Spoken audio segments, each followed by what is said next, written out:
Hello කොහොමද ඉතින් ඔයාලට අද මං හදන්නේ චීසි පැස්ටා. අපි බලමු මොනවද ඕනේ කියලා.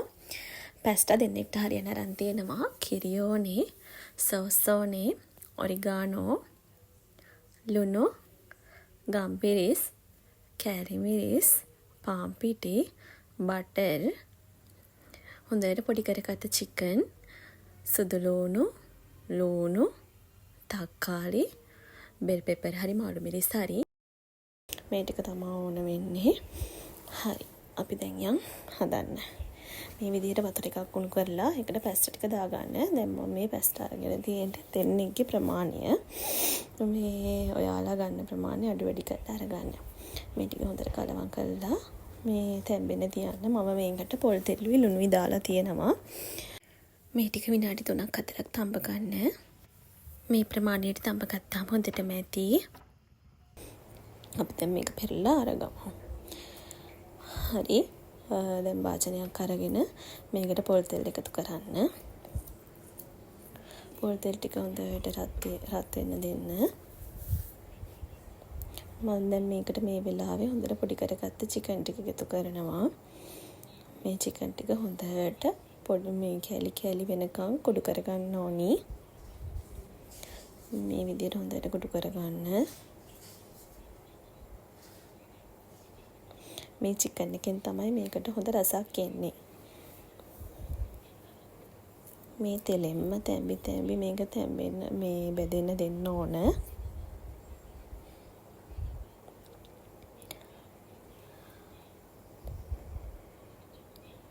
හරි දැන් මේ ප්‍රමාණයට බෙදුනට පස්සේ අපි මේකට සදුරුන් ටික එකතු කරගන්නවා. සදුරුන් ටිකයි චිකන් ටිකයි හොඳට එකතු වෙන්න මේක බදින්න ඕනේ. දැන් මේ වෙලාවේ හොඳ සෝදක් එනවා අපිට. මේ දෙක පාට වෙනස් වෙනකම් චුට්ටක් බෙද ගන්න. දිගටම හැදි ගන්න නැත්නම් මේ චිකන් එක පොඩ්ඩක් මේ කර වෙන්න වගේ බලනවා. දිගටම හැදි ගාගෙන මේක මේ බෙද ගන්න. හරි දැන් අපි මේකට මේ වෙලාවේ ලුණු තක්කාලි බෙල් පෙපර් හරි මාළු මිරිස් හරි ටික එකතු කරගන්න ඕනි.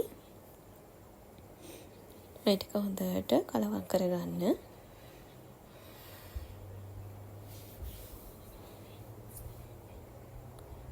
ටිකටම මේ වගේ කලවම් කරගන්න. හොඳ සොඳක් එනවා මේ වෙලාවේ.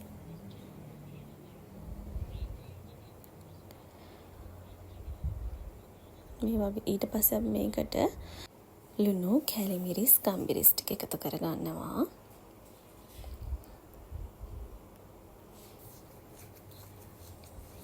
ඒ ටිකත් හොඳට කලවම් කරගන්න.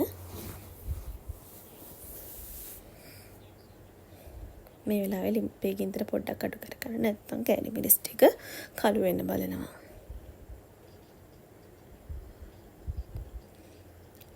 මේ කන්ට හොඳට බෙද ගන්න. හරි අපි දැන් මේකට සෝස් එකතු කරගමු. තක්කාලි සෝස් ගන්න. මේ සඳ දෙකක් වගේ එකතු කරගන්න. මේ වෙලාවේ ගින්දර හොඳටම අඩුවෙන් තියාගන්න නැත්නම් මේ සෝස් ටික ටක් ගාලා මේ වෙලෙන්න බලනවා.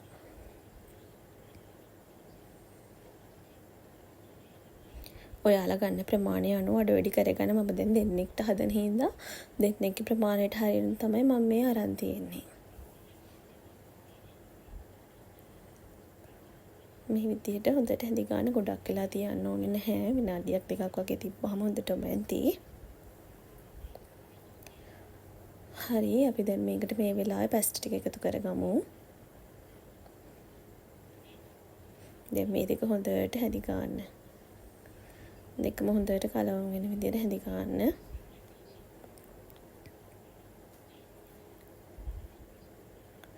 මේ වෙලාවේ ලුණු බලලා ලුණු මදි නම් ලුණු එකතු කරගන්න පුළුවන්. මම ගොඩාක් ලුණු දැම්මේ නැහැ. මේ පැස්ටා එක තම්බද්දිත් මම ලුණු දැම්මා. ඒකෙන් හින්දා මම ගොඩාක් ලුණු දැම්මේ නැහැ.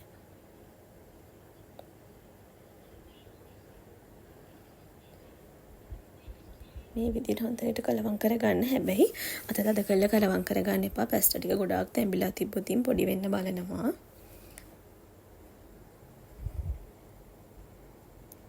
හරි අපි දැන් වයිට් සෝස් එක හදාගන්න විදිහ බලමු. මේ විදිහට භාජනයක් රත් වෙන්න තියලා ඒකට බටර් මේස් හැන්දක් දාගන්න.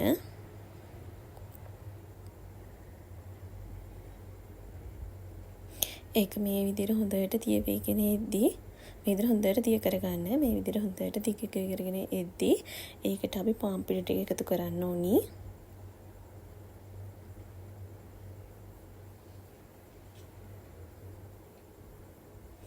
මේ වෙලාවේ ගින්දර අඩුවෙන්ම තියන්න. මේ විදිහට බටරුත් එක්ක හොඳට පාන් පිටි ටික දිය කරගන්න. මේ වෙලාවේ මට මේ බටර් චූට්ටක් මදි වුණා. ඔයගොල්ලෝ තව චුට්ටක් බටර් දැම්මට කමක් නැහැ.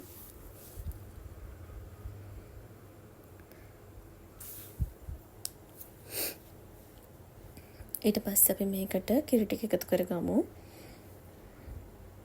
මේ විදිහට කිරි ටික එකතු කරගන්න. පාන් පිටි බටර් මික්ස්චරනේ කිරි එකත් එක්ක හොඳින් දිය වෙන්න ඕනි. කැටි කැටි තියෙන්න බෑ. හැන්දෙන් පොඩි කර හොඳට දිය කරගන්න. දෙපේක ඉඳලා අඩුවෙන්ම තියාගන්න උත්සාහ කරන්න. මේ විදිහට හොඳින් දිය කරගන්න.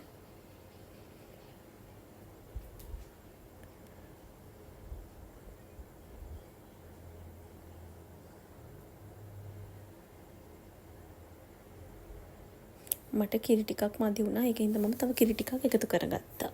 ඒක වීඩියෝ වෙලා නැහැ. මේ පදමට ආවට පස්සේ අපි ඒකට පැස්ටා ටික එකතු කරගන්නවා.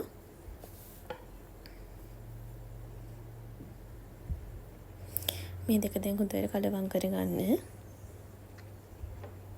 ගොඩාක් වයිට් සෝස් එක ගොඩාක් තියන්න එපා ලිපේ. නැත්තම් මේ ටක් ගාලා වේලෙන්න බලනවා. මේ පදම ආව ගමන් අපි මේකට පැස්ටා ටික එකතු කරගන්න ඕනි. පැස්ටා ටික එකතු කළත් ගොඩාක් වෙලා තියන්න ඕන නැහැ.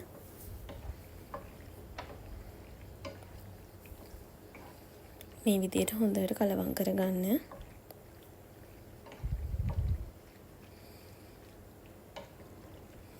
මේක දැන් කිරි එකත් එක්ක තවත් හැම්බෙන්න බලනවා පැස්ටා ටික. ඒක හින්දා අපි පුළුවන් තරම් මේ ඉක්මනට මේ වැඩේ කරගන්න ඕනි.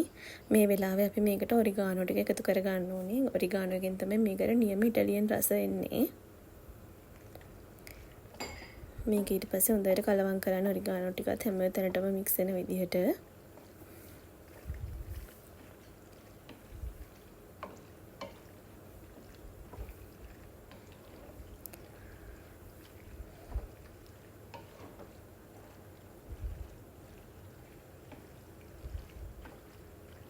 හරි මගේ පැස්ටා එක දැන් හරි. ඔයාලත් හදලා මට රස බලලා කියන්න.